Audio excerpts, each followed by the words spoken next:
लड्डू खाओगे? नहीं ना, समझदार हो गए हैं सब।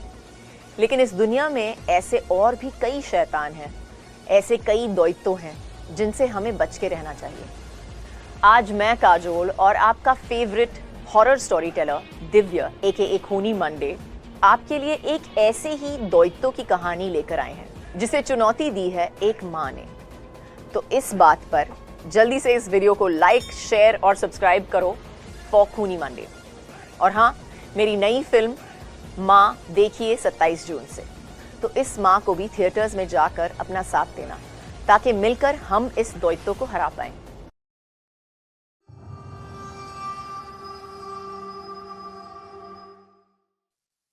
माँ।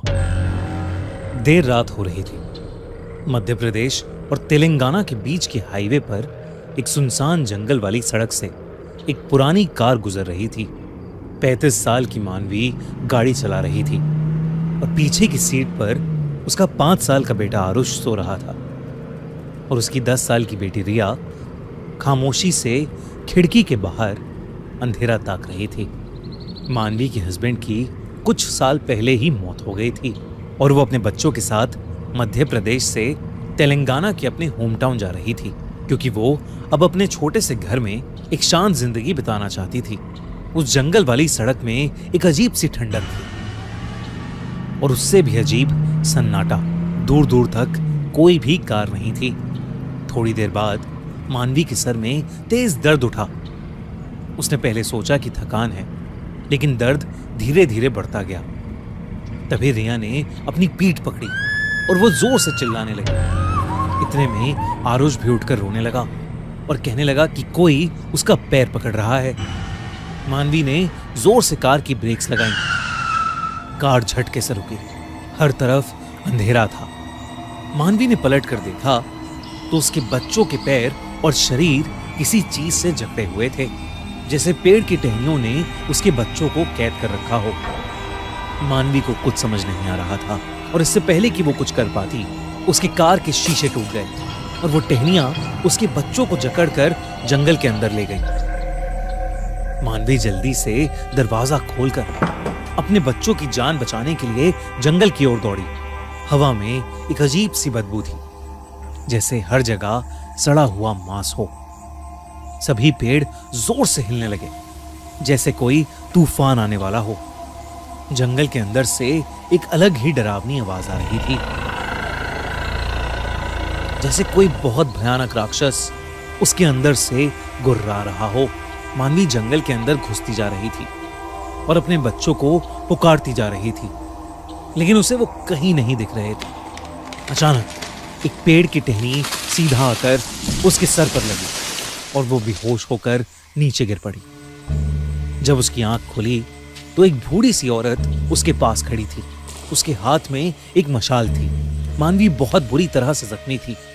उस औरत ने मानवी से कहा कि ये जंगल मायावी है और अगर वो अपनी जान की सलामती चाहती है तो उसे वहां से चले जाना चाहिए। उस बूढ़ी औरत ने मानवी को बताया कि उस जंगल में व्राणक नाम का एक राक्षस रहता है।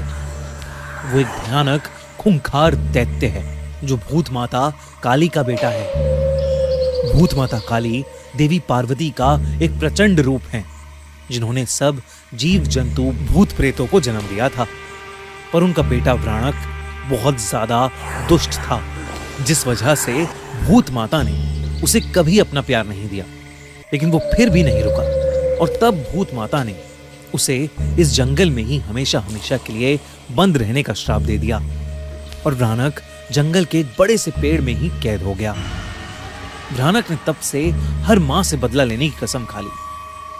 वो हर बच्चे से नफरत करता था जिससे उसकी मां को प्यार मिला हो। उसने आसपास के हर गांव के बच्चे को खाना शुरू कर दिया और इसलिए उस जगह के आसपास कोई बसावट ही नहीं थी। ये सब सुनकर मानवी का दिल बैठ गया और वो फूट फूट कर रोने लगी।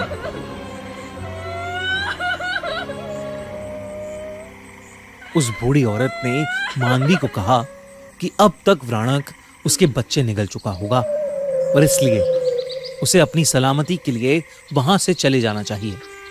लेकिन मानवी ने उससे कहा कि वो एक माँ है और वो अपने बच्चों को ऐसे छोड़कर हरगिज नहीं जाएगी, चाहे उसकी जान ही क्यों ना चली जाए। इस पर उस बूढ़ी औरत ने उसे आशीर्वाद दिया और कहा कि भूत माता काली तुम्हारी रक्षा करे। और इसके तुरंत बाद जब मानवी ने बूढ़ी औरत की तरफ देखा तो वो वहां पर थी ही नहीं, बल्कि वो दूर दूर तक कहीं दिखाई दे ही नहीं रही थी। ऐसा लग रहा था कि जैसे वो हवा में कहीं गायब हो गई हो। बस जमीन पर उसकी मशाल पड़ी थी। मानवी ने वो मशाल उठाई और आगे बढ़ी। जंगल अब और गहरा और भयानक लग रहा था। हर पेड़ में जैसे शैतानी आंखें थीं जो उसे देखे जा रही थी। भ्राणक की गुर्राने की आवाज भी बढ़ती जा रही थी। धीरे धीरे जंगल की जमीन से जड़ें बाहर निकल कर आने लगी। मानवी ने मशाल की मदद से कुछ जड़ें जलाईं और आगे बढ़ने लगी। थोड़े आगे जाने पर उसे एक बहुत बड़ा और पुराना पेड़ दिखा। उसकी टहनियां एक दूसरे में घुसी हुई थी और एक मोटा गुच्छा हवा में लटक रहा था। उस गुच्छे से हल्की हल्की चिल्लाने की आवाज आ रही थी। तब मानवी ने देखा कि उस पेड़ की टहनियों से लिपटे आरुष और रिया दर्द में छटपटा रहे हैं। आसपास एकदम जैसे हवा बंद हो गई और पेड़ों की टहनियां इतनी ज्यादा गहरी हो गईं कि चांद की रोशनी का एक कतरा भी वहां नहीं आ रहा था। तब सिर्फ एक लाल आंखों का जोड़ा अंधेरे में चमक रहा था। मानवी को समझ आ गया कि उसके सामने व्राणक है, वही दैत्य जिसके बारे में उस बूढ़ी औरत ने उसे बताया था। उसका रूप इंसानों से परे था।